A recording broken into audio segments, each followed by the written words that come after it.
Now, this is Super Bowl 60 coming up in Santa Clara. This is the MVP of Super Bowl 50 in Santa Clara, now at the Washington Commanders, Von Miller. Good to see you, Von. How are you? Hey. Howdy, guys. I'm good. Thanks for having me. Man, it's been 10 years since you won MVP at the Super Bowl, Von.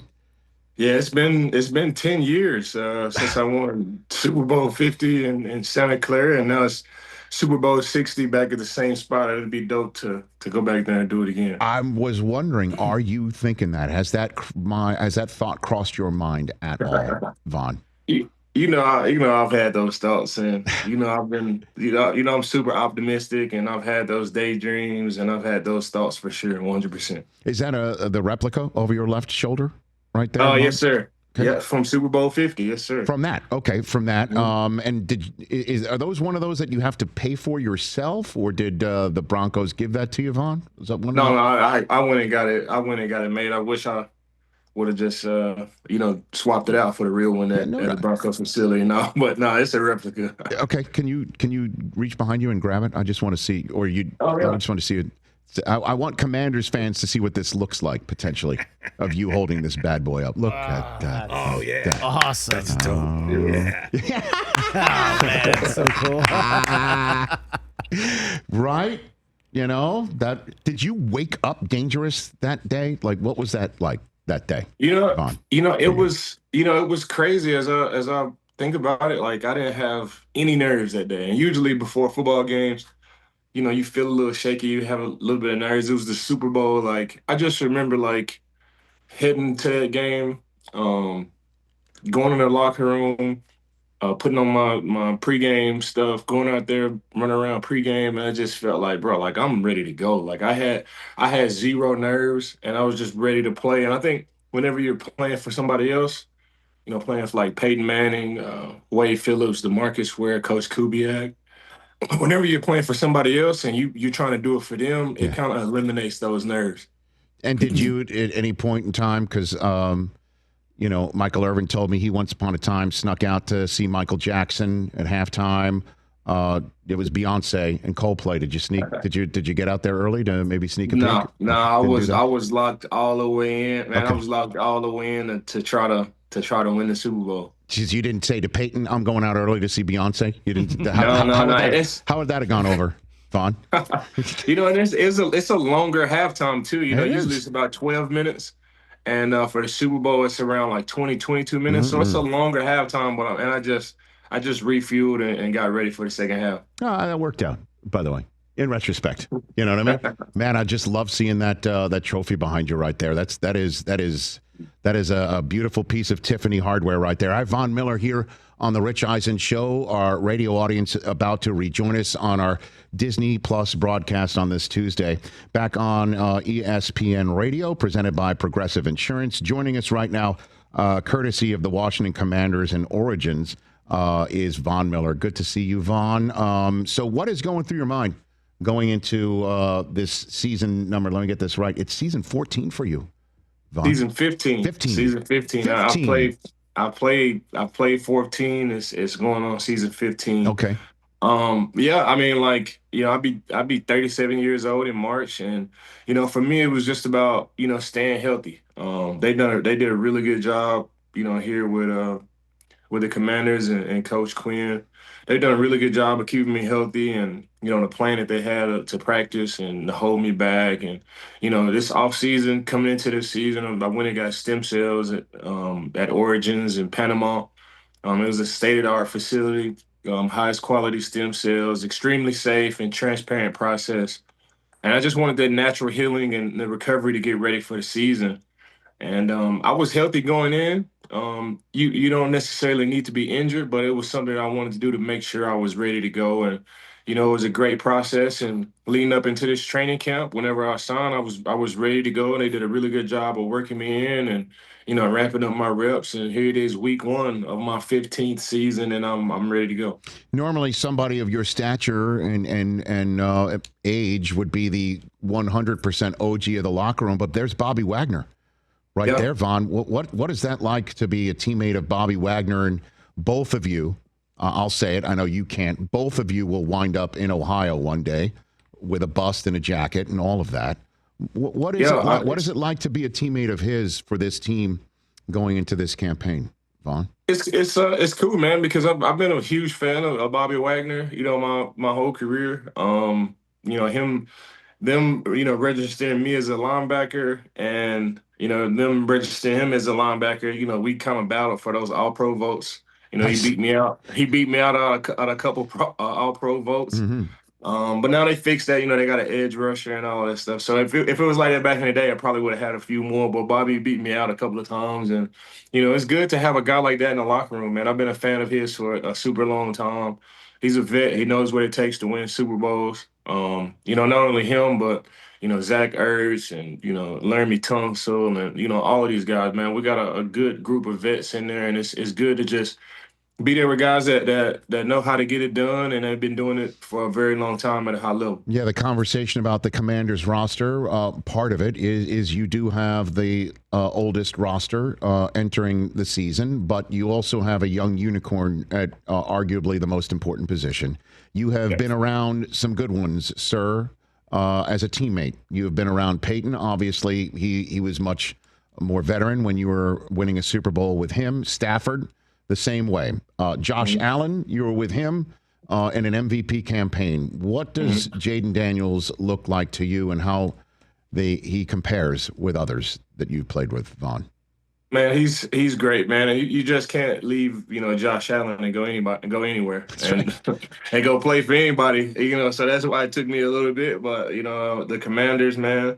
Whenever I was able to join here, with the huge part of that was Jayden and Coach Quinn, and man, Jayden, he's the full package, man. He can run the ball, he can throw the ball, he's smart. He's composed out there. He doesn't get rattled. No game is ever too big. No moment is ever too small, man. He's even keel.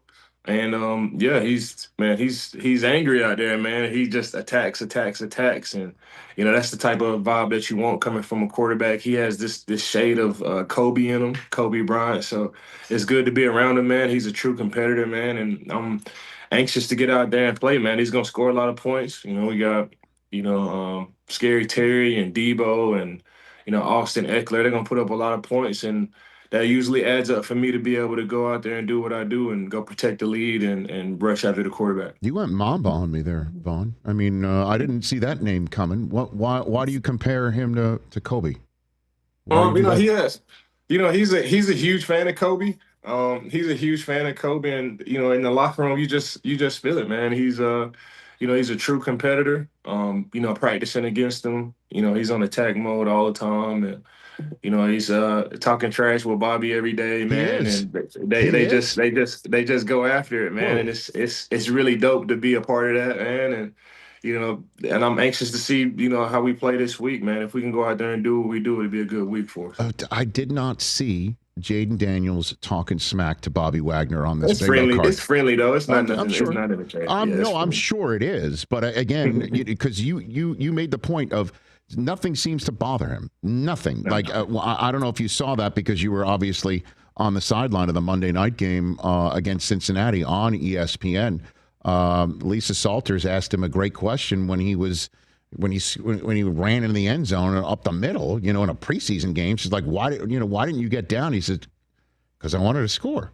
And I you know what I mean? Like it is funny because it's so simple, but it is just gives you a mindset of, okay, he's just doing his thing and it works. It just works in a way that I guess it's easy to follow, right? Yeah, it is, man. It just works, man. Like I said, even before I got here and just just analyzing his rookie season, he didn't look like a rookie out there. He was composed. It didn't matter what team he played or what game he was in. It could be the NFC Championship. It could be Monday night, Thursday night games. He just looked like he was just going out there and playing his game, man. The moment was never too big for him. And hopefully we can be able to build on that this season. And I've seen shades of him building on that in practice. And it'd be great to go out there and play against somebody else and to see him continue to develop and evolve and to what quarterback, we really don't even know. He doesn't even have a ceiling right now, and that's one of the cool things about being around Jayden, man. He's so young that we don't even know how good he can be, man, and it's just an honor and a privilege to be a part of it. How good can this team be? Again, you've gotten 2 of those trophies behind you. One in Los Angeles, a team you joined midseason, and obviously Denver, which drafted you. What about this team? How does it feel in this locker room to somebody who knows what it takes, Vaughn? Man, it feels great. And I think it starts with the leadership here, man. With with Adam Peters and Coach Quinn and his coaching staff that we have, man. We got a couple head coaches on his coaching staff. With Anthony Lynn and we got so many guys on the coaching staff, man. Coach Pagano is in the room with us, man, and Coach Darryl Tapp and Ryan Kerrigan. These guys are great coaches, man, and Sharif Floyd, man. And I think it starts with the leadership that we have. And it just kind of trickles down from there, man. And we got a little bit in every single spot.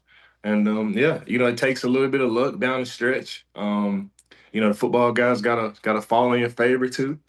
But if we can just control what we control, man, I really like our chances. And again, Vaughn, clearly you've got your own team to worry about, and you've got your own destiny to do your best to control. That said, please take me inside the Washington Commanders locker room when word filtered out that the Dallas Cowboys traded away Micah Parsons. Vaughn. I like to, I want to be a GM like when I'm done. I'm working in the front office too, so I kind of been analyzing that situation for a while. All right. And I honestly think it was a win-win for both sides. Like, the Dallas Cowboys, they needed those first-round picks, and they needed a big-time defensive tackle on the inside. Wasn't quite able to, to get Michael what he wanted. You got, TJ Watt sitting at 42 million and Myles Garrett sitting at 41 million. You just can't give him 43. He's young and he's going into his prime. He hasn't even hit his prime yet. And you had to jump those guys by a significant amount, and I don't think the Dallas Cowboys were able to do that. And it's a good fit for Micah. They got a big-time quarterback. They got big-time offensive weapons over there. Defense has been good for a long time in Green Bay. They're playing in a division where they've been competitive in that division for a while now. And it's a win-win for both sides. It was was able to get Michael what he needed, and the Dallas Cowboys they needed some quality picks too with 2 first-round picks. So it was a win-win for both sides. Are you saying that because you're seeing Michael week 2? Is that what's happening? Again, I'm not surprised that you want to be a GM and that you can be. Okay, not surprised there. But I'm surprised that somebody, with darn near 130 career sacks like you, moving up that chart, Vaughn, would say, sure, take a 26-year-old first-team All-Pro pass rusher and swap them for, albeit a very talented Pro Bowl defensive tackle, and 2 firsts, on the outset of the season when you could have done it before, the draft. But just that alone, that you're like, oh, sure, that you could see this being equitable. Yeah, I mean, I'm not saying that I would have made that decision. I'm just analyzing it.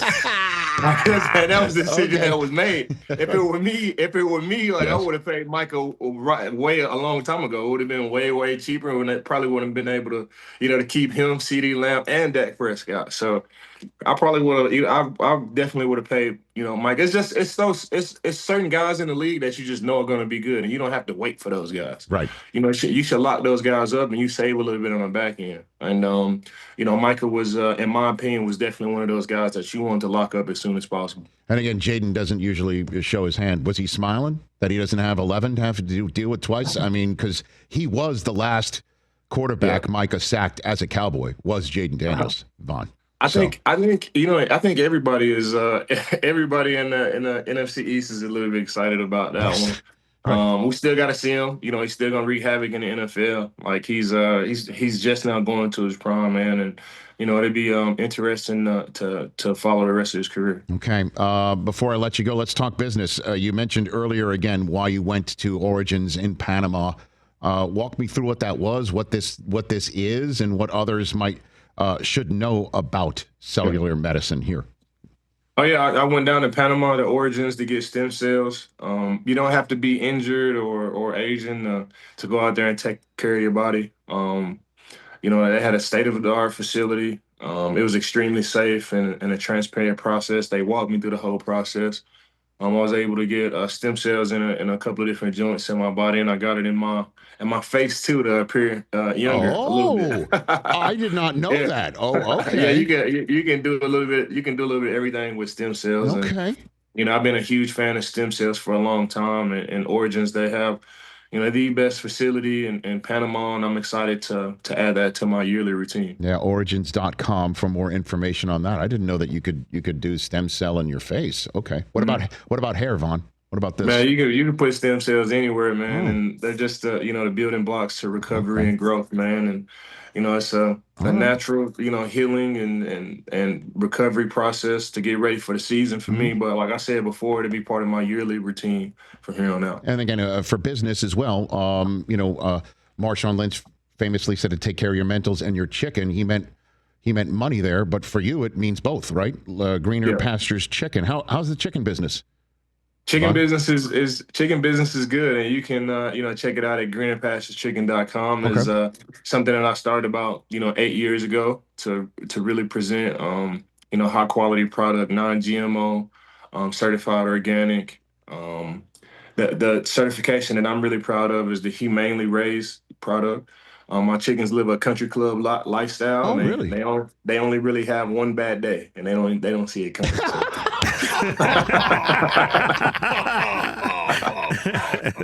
Wow. Oh man, that's a bit of reality I didn't Such a see cool coming. lifestyle.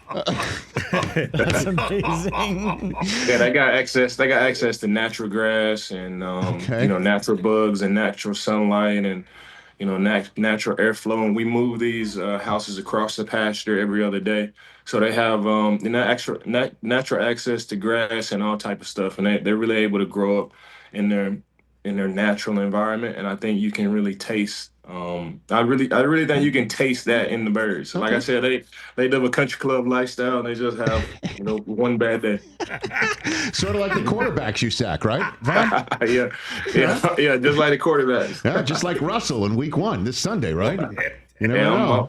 I'm hoping on it. I'm hoping on it for sure. Okay. Last one for you. What's going to go through your mind, veins, heart, soul in that tunnel Sunday for, as you mentioned, season 15 for you in a campaign that ends in the stadium where you won a Super Bowl and an MVP. What's going through your mind? You think on Sunday? For me, as you play all of these years, going into year 15, that perspective, it just continues to change, man. And I've always been grateful to play in the National Football League, and I've always been grateful to be here. But it just means so much more. And after we lost to the Chiefs in the AFC Championship game, I wasn't sure. Like I wasn't sure, what was going to happen after that. And the Bills released me a month after that. And I wasn't sure if that was my last game. And I didn't want to go out like that. And I love football. I love all elements of football, from practice to being in the locker room to the day before games to preseason games to training camp to everything, man. And I've grown to love everything about football and all aspects of football, from the leadership positions to working with coaches and young players and player evaluation and player development. Man, I really love everything about football, and just to have that opportunity again is so. I'm so grateful for that.